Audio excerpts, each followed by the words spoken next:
Morning all. All right, so we are going to have a little bit of a news of the day video for your Saturday. Some interesting things going on, players being held out of lineups and whatnot. So when players being held out of lineup, we all assume injured or traded. There's only two reasons guys get pulled out right now. So Patrick Nemeth got traded last night. He returns to the Colorado Avalanche. In exchange, Detroit gets a 2022 fourth round pick. We continue this run of picks from next year. Not as many from this year. And the Red Wings also retain 50% of the cap hit for Nemeth. So Colorado picks up depth on the blue line, which is necessary, especially if you're a team looking at making a long playoff run. It's a player they know, and he'll help them with the penalty kill as well. So it's a good pickup, and again, they don't lose anything off the roster to do it. I would not be surprised if Colorado makes another similar move before the deadline. There are teams with cap space, Colorado being one of them, and you keep an eye on them.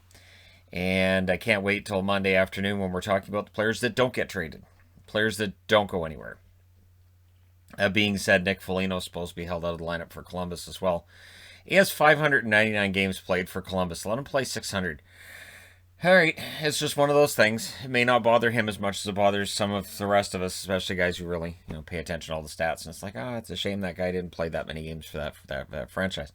So, and who's going to be selling off those pizzas then? You've got the Foligno pizza, right? You guys who watch the Columbus games, you know what I'm talking about. Doesn't anybody think about the pizza places? All right, Bobby Ryan. This was announced yesterday as well. We'll miss the rest of the season. He's going to be a UFA this summer. Of course, Detroit would have been looking to package him up as a rental at the deadline, and now that's gone. He had a good start to the season. It petered out for him. He was getting better over the last few weeks, and now because of an upper body injury that needs surgery, I haven't seen it specified exactly what's going on with him, but because of that surgery being needed, he's done for the rest of the season. So Bobby Ryan, very, very, very unlikely he gets moved unless somebody can have a doctor look at him and go, he should be back for the playoffs. And unless, maybe it'll be a team that doesn't mind going over the cap in the playoffs. There are teams who don't mind going over the cap in the playoffs. So, Pittsburgh, because there isn't a cap in the playoffs.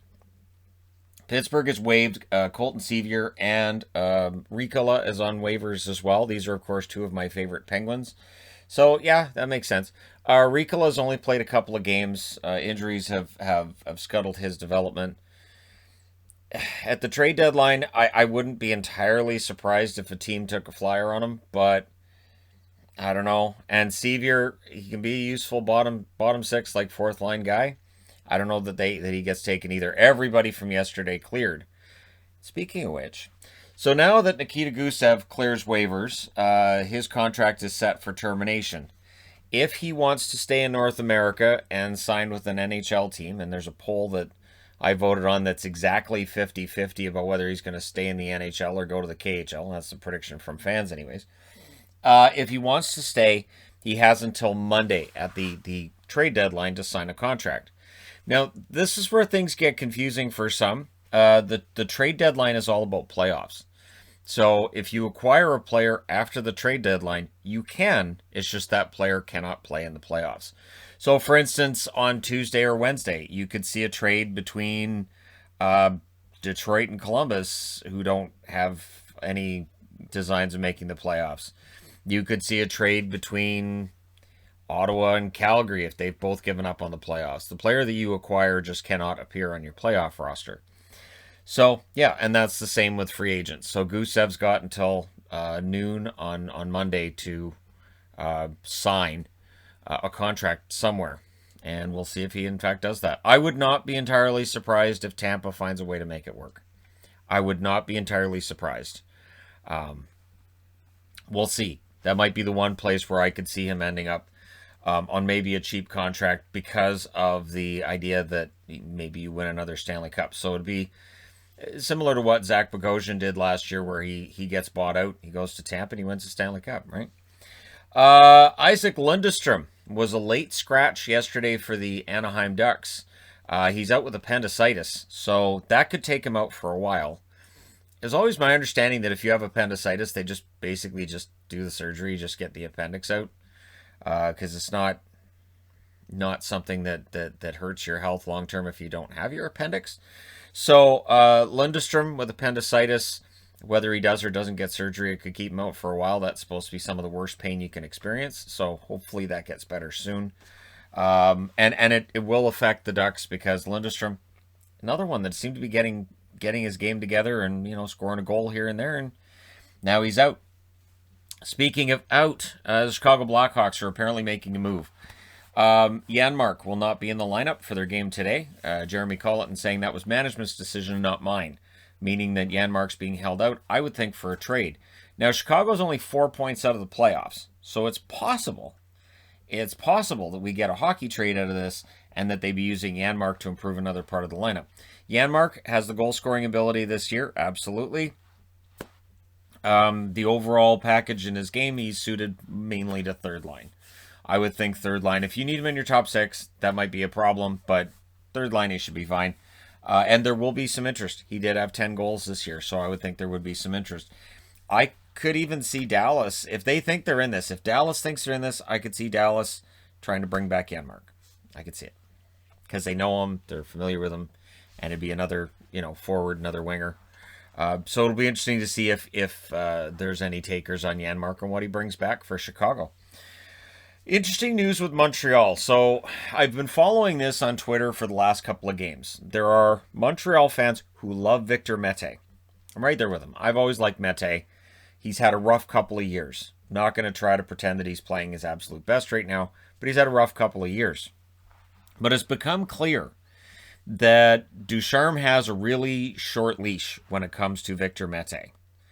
And that he's been benching him here and there. And, ice time kind of rises and falls. And for tonight, Otto Leskinen is making his NHL debut at the expense of Victor Mete, who will be a healthy scratch. This tells me Marc Bergevin likely will bring in another defenseman. Only question I have is, Victor Mete, who we talked about in trade speculation all season, do they end up moving Mete? Or is there no chance of moving Mete because there wouldn't be a big market for him right now? So, and you're not going to increase his market value by, making him a healthy scratch and putting in Otto Leskinen and saying, well, he's not a great defenseman for us right now, but he'll be great for you. So I would be surprised if there's no phone calls about Mete. I would think teams would be calling about Mete right before the deadline. But yeah, we'll see what Montreal does. Cole Caufield made some people turn their heads last night. As making his AHL debut, he gets 2 goals and an assist. That's some head-turning totals for a guy who probably won't spend that long in the AHL. The AHL doesn't have playoffs this year. It's great. He's down there. He's asserting himself and he's getting goals. And I would think he's with the Montreal Canadiens. I'll say in 10 days. He'll be added to their roster. I'd be very surprised. That kind of goal scoring, it's really tough not to put it in your lineup. And he's got a little bit of sandpaper in there as well. So Cole Caufield, honestly, kind of has a little bit of everything, and he's good goal scorer. And I want to see him in the Montreal lineup. I'm interested to see what he'll do. But that kind of overshadowed another making his pro debut last night, Matthew Boldy. So Minnesota, who had a rough night last night, right? Matthew Boldy for the Iowa Wild, a goal and an assist last night. So Boldy, he's looking like he's legit. He's probably not going to spend that much time in the AHL either. I think for Boldy, I think his AHL time will be relatively short, because Minnesota could use another really good goal scorer as well, and they have to be salivating at the idea of having Kaprizov and Boldy both in the lineup, right? And then hopefully in the fall, Marco Rossi. And Minnesota could legit be one of the most exciting young teams in the NHL and a lot of fun to watch, which has not always been the case with the Minnesota Wild. And then last off, because St. Louis wins last night and they win big, you have to pay the price if you're the St. Louis Blues. That price is Robert Thomas. Thomas is likely out a while with a knee injury that was suffered in the third period last night. So in the third period of a game that was already well won, it was done, it was finished, Thomas gets a knee injury, and now is out for a while. So it'll be weeks. Hopefully he's back before the playoffs. But that's just standard. St. Louis, something good happens, the guy has to get hurt. That's just been the way it's been all year. And that goes into last season, too, where there were always guys getting hurt. So hopefully Thomas isn't out that long, but we'll see. Let me know what you guys think. And, of course, I'm wearing Colorado because Patrick Nemeth is a decent addition for depth defense. And I would look for more moves like that. So when those moves take place today, tomorrow, and on Monday, of course, I will be here to report on them. Don't forget to hit like and subscribe if you're browsing your way through. You just happened upon this video. And as always, let me know what you guys think about any of the articles on this board. Where does Gusev go? KHL? Or does he stay in the NHL? And if he stays in the NHL, who signs him? All right.